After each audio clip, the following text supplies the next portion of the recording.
Good afternoon, everyone. I'm Roderick Powell here for the City of Markham. I'm the mayor here. I want to thank all the state and government officials for being here and local officials as well. It's always good to have state and local government to get together on various matters here in the state. And certainly locally, we appreciate it a great deal. I want to thank the governor for coming this afternoon, and I certainly want to thank all of the legislators that have made this purpose today to come here about a bill that's so important to so many of us here in the Southland. I certainly want to thank all of our local people. I want to thank our aldermen here in our community and around about the area of different trustees and villages that have the legislators locally to help make decisions. I want to thank our mayors that have been here and come across the area to be here with us this afternoon. And I want us to also, I always have to show etiquette to my local legislators. I'm fortunate enough to have 2 reps and 2 senators, and I'm grateful for all 4 of them, and they work very diligently and hard. Representative Davis, Debbie Myers-Martin, Senator Harris, and Senator Hastings. They do a great job here for Markham, and we're glad about that. So with that, this afternoon, the provisions of what this bill means to us locally is going to bring a lot of equity to our area, and we're glad about it. It's a bill that's very vast, and we're glad to be part of the signing here in the city of Markham, and Markham should benefit from it greatly. So with that, I'd like to introduce the governor for the state of Illinois, J.B. Pritzker.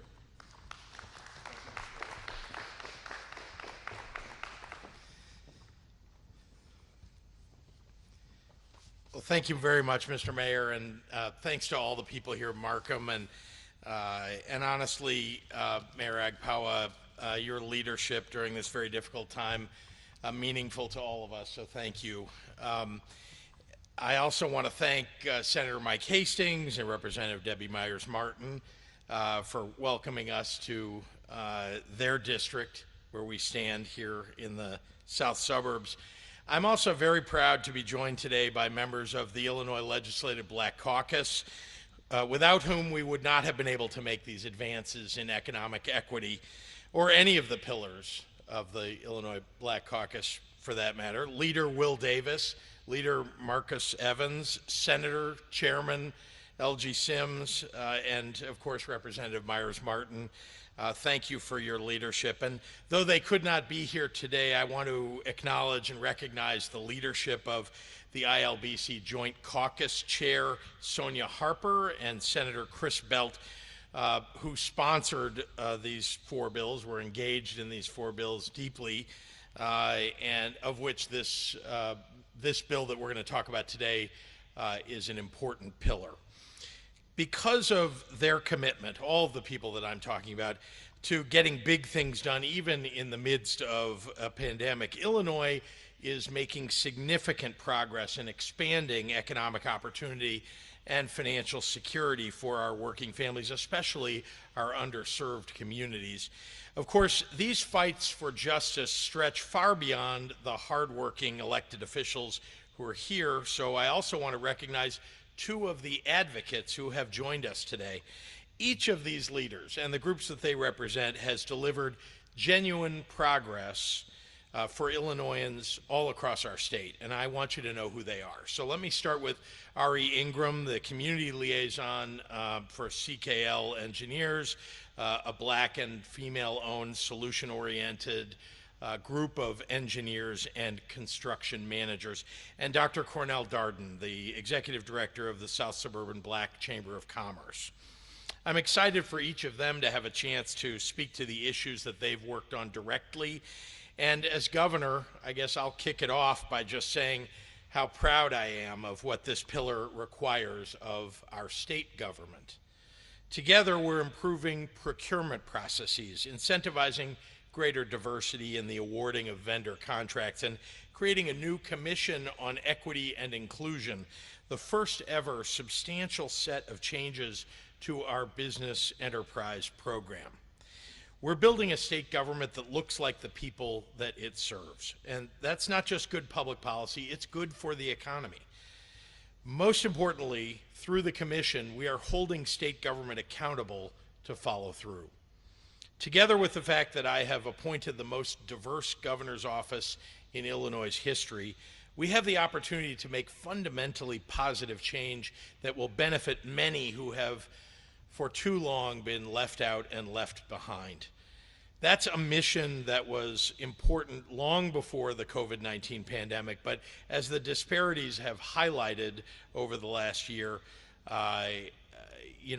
they have demonstrated that it's imperative that our post-pandemic rebuilding be about far more than just restoring our former economic landscape. We've got to act with an eye toward the communities that have been cut out for generation after generation. We've got to build an Illinois where opportunity is truly there for anyone to seize. This pillar of the Black Caucus agenda represents a seminal advancement in that effort. And nowhere is that clearer than with just one piece of it, the Predatory Loan Prevention Act, which substantially restricts financial institutions from making loans that charge unconscionably high interest. For years, advocates have worked toward its passage. Groups like the Woodstock Institute, the Heartland Alliance, the Heartland Alliance, Illinois PIRG, and the Catholic Conference of Illinois, and countless others. And finally, their day has come. I'm proud to partner with the General Assembly and the advocates to establish a more just economy for all of Illinois that this pillar achieves. Today is truly a day to celebrate, and of course tomorrow we have to get back to work. There is much more that we need to do. Thank you, and I want to turn it over to a partner in Springfield, someone I think very highly of, and someone whose constituents should be very proud to send as a leader to the General Assembly, and that's Leader Will Davis.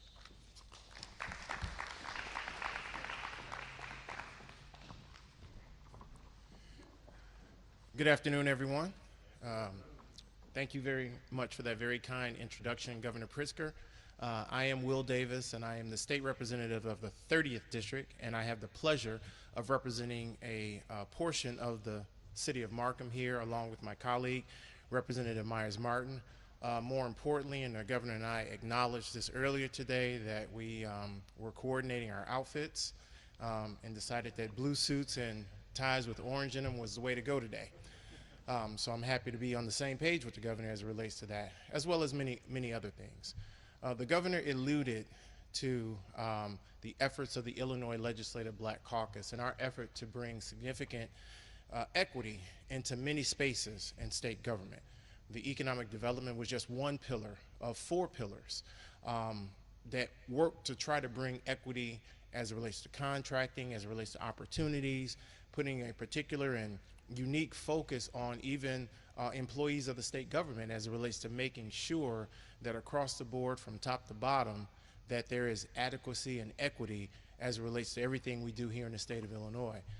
For many years I have tried to be an outspoken person, particularly as it relates to supplier diversity, making sure that whenever the state spends money, that those contractors that have the responsibility of overseeing those projects do a better job than they have been as it relates to bringing on diverse suppliers, making sure that companies of color and women have unique opportunities here. Many of them are small businesses that are just working hard to try to feed their families, but many of them also provide jobs to people of color as well.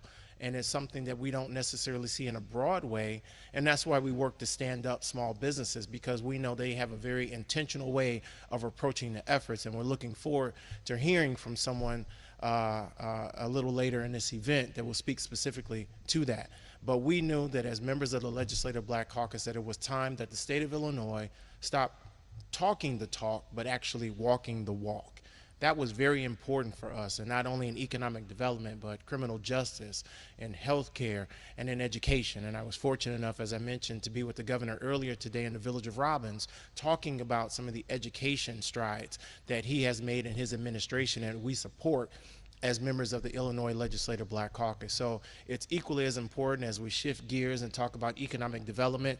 It's important that we do everything possible to make sure that whatever we do in the state benefits communities like the ones that we're in today. But not only in this community, but in Harvey and Phoenix and Dixmoor and all throughout the entire South suburbs, dare I say, the entire state of Illinois. We have not seen the investment in those communities, unfortunately, that we have seen in others. And it's so very important that we start working to that end. One of the largest opportunities that I see, and I'm pleased that the governor is working with us to try to see what he can do to try to make that a reality, or at least be informed about it, is of course the South Suburban Airport. Located in a field not very far from here, we feel that that opportunity in and of itself will start to spur growth, significant growth and development in the communities that we all represent out here in the South Suburbs. So again, it's a conversation that we're having, and we're pleased that the governor is engaging with us in that conversation. And from there, who knows, sky's the limit. But the efforts of my colleagues sitting behind me and the Black Caucus, it was really about just making sure, again, that we are putting our money where our mouth is. Enough talking about it, enough fighting with people to try to increase diversity, enough fighting with folks that really don't want to do it and they're trying to do everything possible not to make it happen. That's why it was necessary for the Black Caucus to finally stand up and say enough is enough. We're going to put a pillar out there of economic development opportunities that significantly increases equity in this space, not only for other minority groups, but specifically for African American groups. It was passed, and we are blessed that the governor did sign those package of bills to help us in this vein. Now, of course, once the bills are signed, now the real work begins, because now there's the enforcement side of it. There's everything that we need to do to make sure that everything we were hoping to get done in the bill actually happens. And that doesn't happen overnight. And it's something that we're going to have to consistently work at. We're going to have to consistently review. We're going to have to consistently refine to make sure that we are accomplishing truly the goals that we set out to accomplish. We are fortunate to have support of black mayors, like Mayor Akpawa here in Markham, Mayor James Ford, Country Club Hills, and other black mayors out here in the South Suburbs who are standing with us, who are fighting with us to make sure that whatever those opportunities are, that we are working to make sure we stand up businesses of color, especially African American businesses, and giving them the opportunity that others have had to support themselves, their families, as well as their communities. We're bringing that same effort into our communities, and I'm pleased to stand here and thank the governor for what he has done to help us to move that ball forward. And again, thank you very much for allowing me the opportunity to come out here in the South Suburbs, where I was born and where I was raised, and where I now have the opportunity to bring back something to the people and the communities that have done so much to make me who I am today. So thank you very much, and thank you very much, Governor, for being here today. I would like to bring up the representative of the 38th District, whose district we are actually in today, for comments, and that is State Representative Debbie Myers-Martin.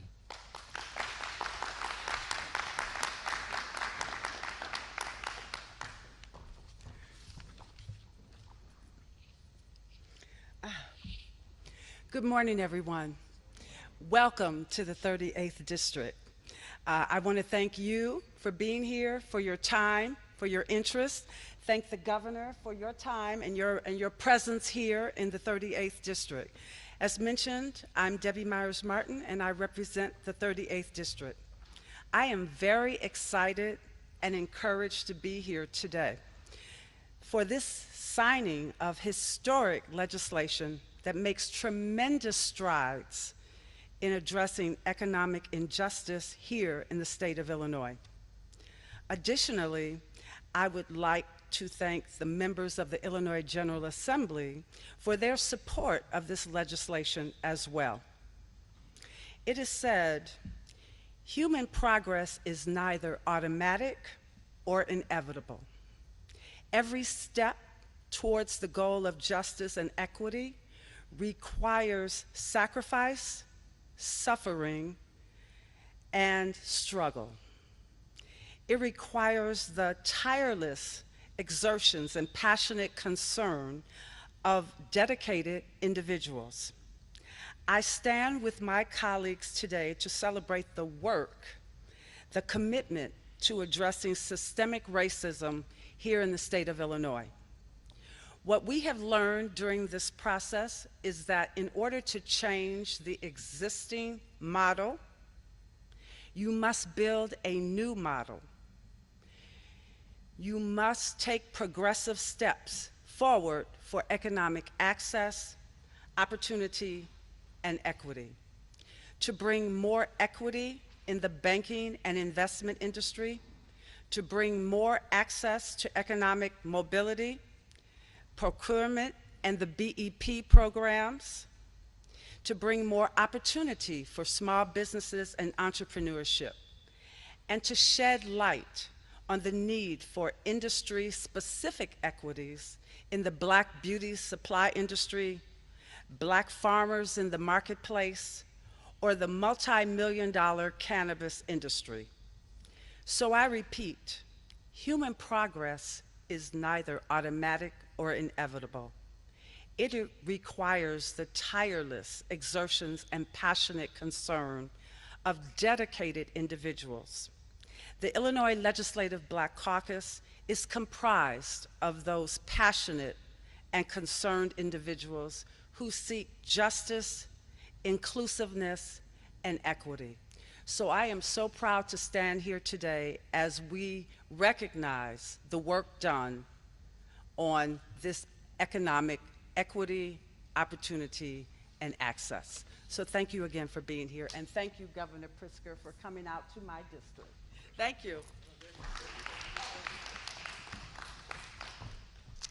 And now I would like to introduce Senator L.G. Sims.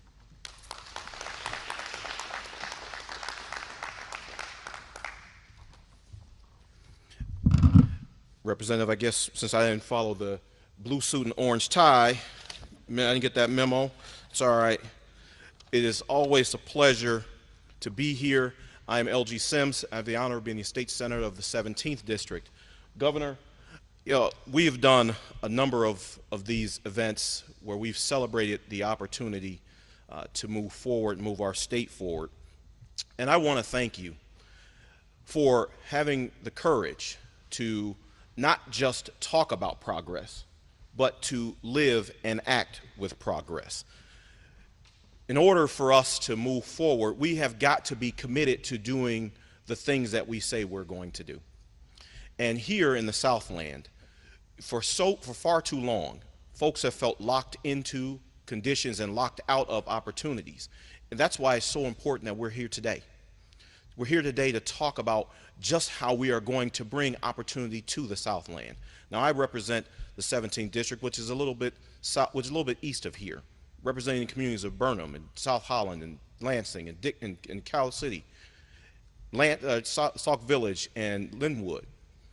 Those communities have one unique thread running through all of them. They want the best for the people they want the best for themselves and their families. They want their children to be safe. They want their children to do better than they did. But they also want economic opportunity. And that's what this pillar is all about. This pillar is all about economic opportunity. You know, Webster's dictionary defines opportunity as a chance for progress. If we are going to have progress, we can no longer be mired in the policies of the past. You know, Nelson Mandela once said that money won't create success, but the freedom to make it will. That's what the economic pillar is all about. It's about investing in those individuals who have needed the chance to not get a hand up, but to get the opportunity to have the access to the challenge, to overcome the challenges that have been placed before them.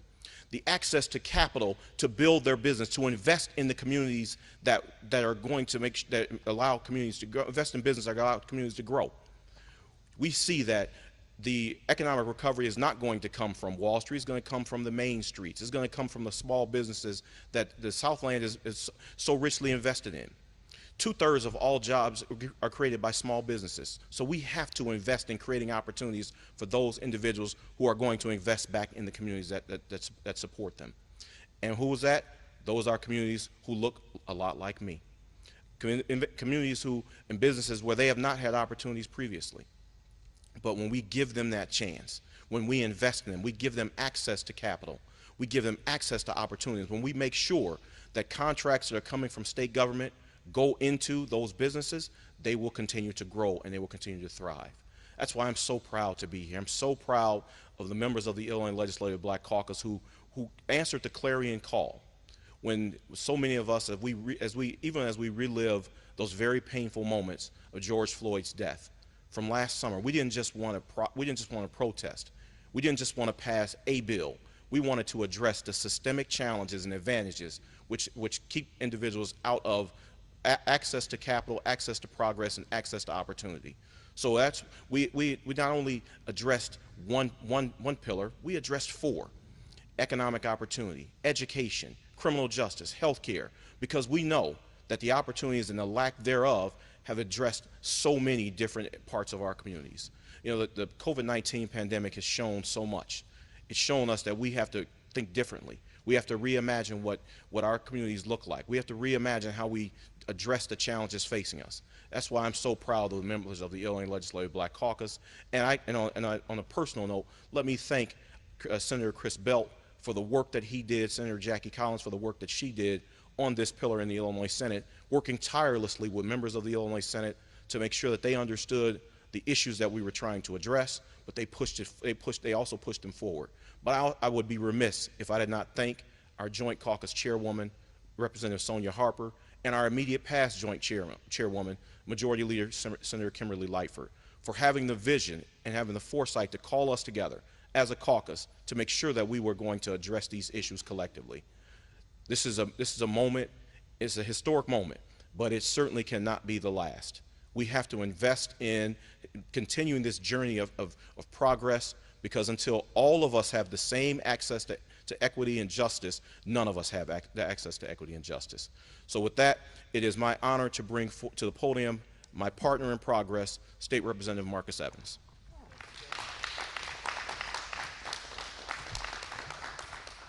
Thank you, Senator Sims. He's my senator. I voted for him, so I guess I gotta like him. And my prior colleagues in the Black Caucus, they're not just my colleagues, but they're friends of mine.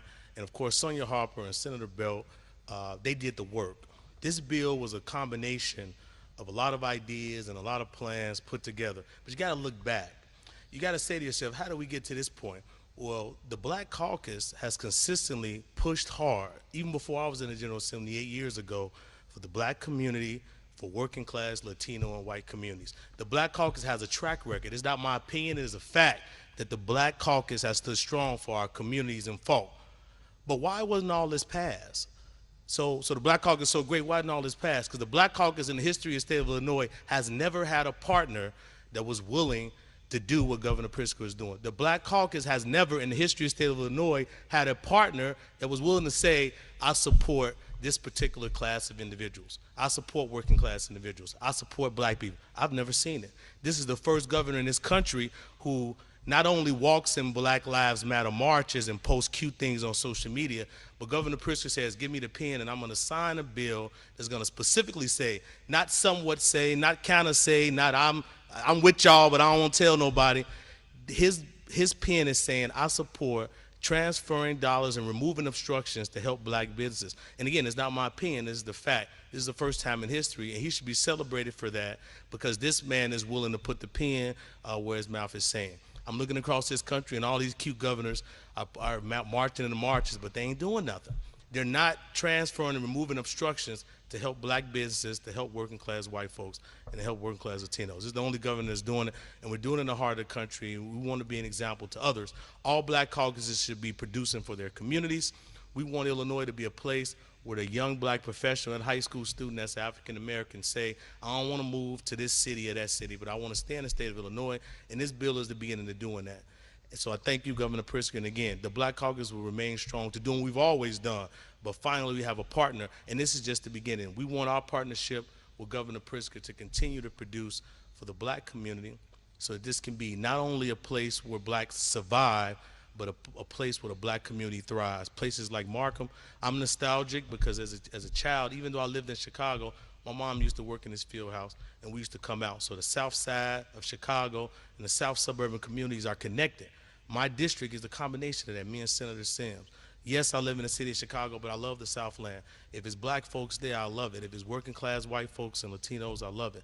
This is what brings Illinois together. And finally, progress is being made through that pen. Governor Pritzker, don't run out of ink. Keep that pen going in the right direction, because we need so much more to make this place the place in which we know it can be. And again, more facts, because I don't like to give opinions at these places. The next person I'm introducing is Ari Ingram, and it is a fact that he represents and works with a black-owned company who is thriving in the state of Illinois, not surviving, but thriving. So come up, Ari, and tell your story. Thank you.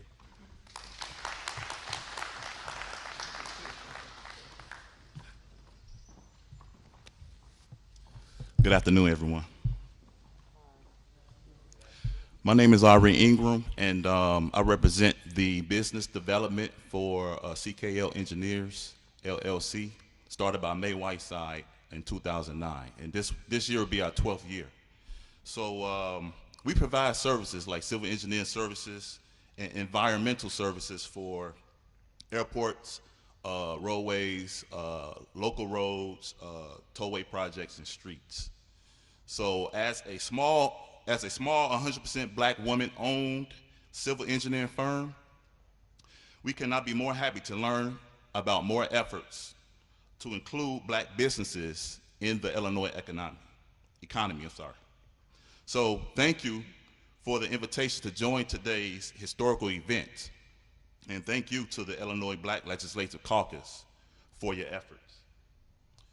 So now I want to introduce to you guys Dr. Carnell Garden.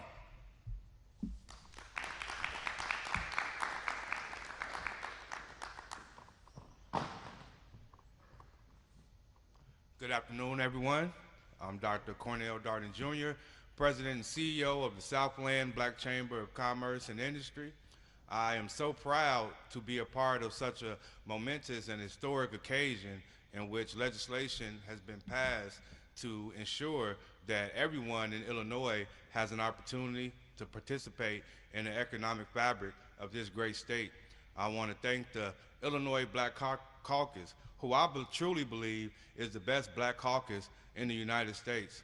They always shock and inspire me with the hard work that they do to ensure that everyone in Illinois has a chance. I also want to thank Governor J.B. Pritzker for having the courage to help pass this historic legislation. The Southland has many great businesses, and the Southland Black Chamber of Commerce played a very, very small part in some of the legislation that was passed by advocating for a bill that helped deal with the disparities in the black beauty supply industry. One of our members in Matson, Illinois, who owns a black beauty supply store, reached out to us and told us about the issues that they were having in the black beauty supply industry when it came to procuring products and a number of other things. We reached out to our state representative, Debbie Myers-Martin, and State Rep Debbie Myers-Martin went to work right away and really proved to us, and I hope to everyone in Illinois, that the process works and that anyone can be a part of that process to help make the state better. So again, I want to thank State Rep Debbie Myers-Martin, the Illinois Black Caucus, and also Governor J.B. Pritzker for you guys' help in ensuring that businesses in the Southland can participate. And now I have the special honor of bringing Governor J.B. Pritzker back up to the podium for Q&A.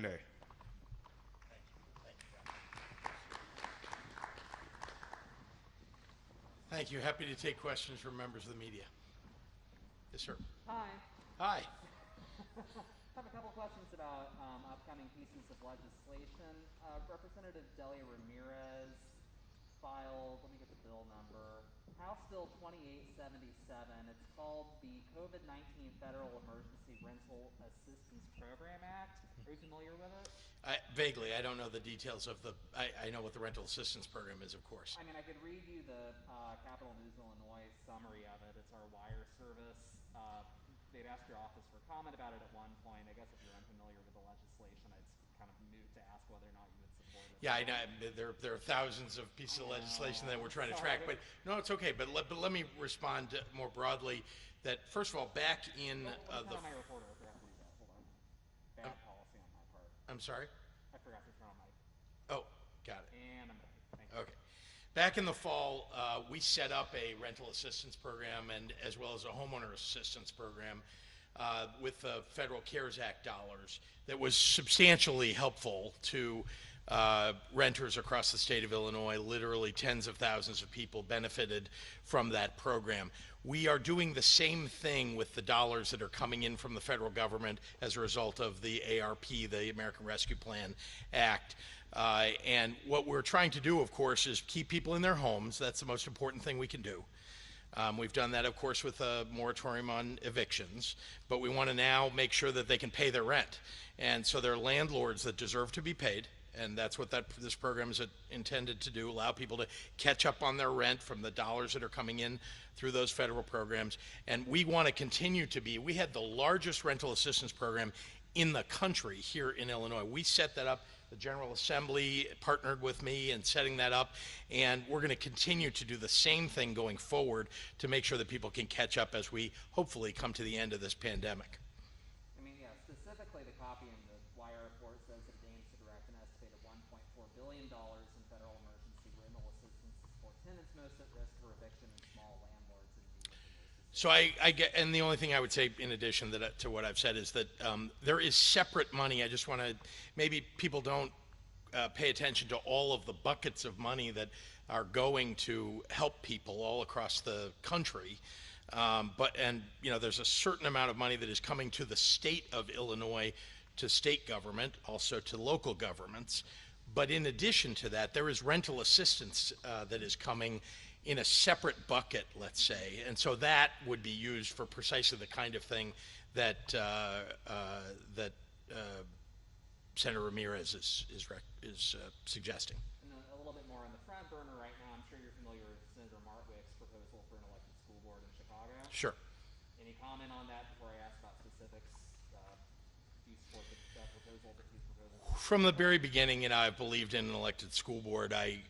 You know, the details of how that'll get done, I know the General Assembly is working on, and so that'll be something that may get addressed during the spring session. I mean, but he's got a very specific proposal for a 20 Yeah. division. Do you support that as it stands right now? What I support elected school board, and I think, again, I want to make sure that the General Assembly is weighing in on what they think is the best thing to do. I want to make sure that the mayor and the city council in Chicago are weighing in on what they think is the best thing to do.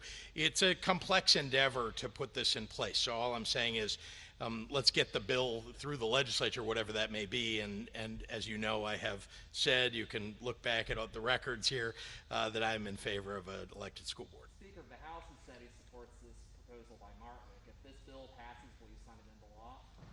Yeah, again, I'm in favor of an elected school board. So I'm on the side of making sure that people are represented in the school board that gets developed as a result of this bill. Thank you. Thank you.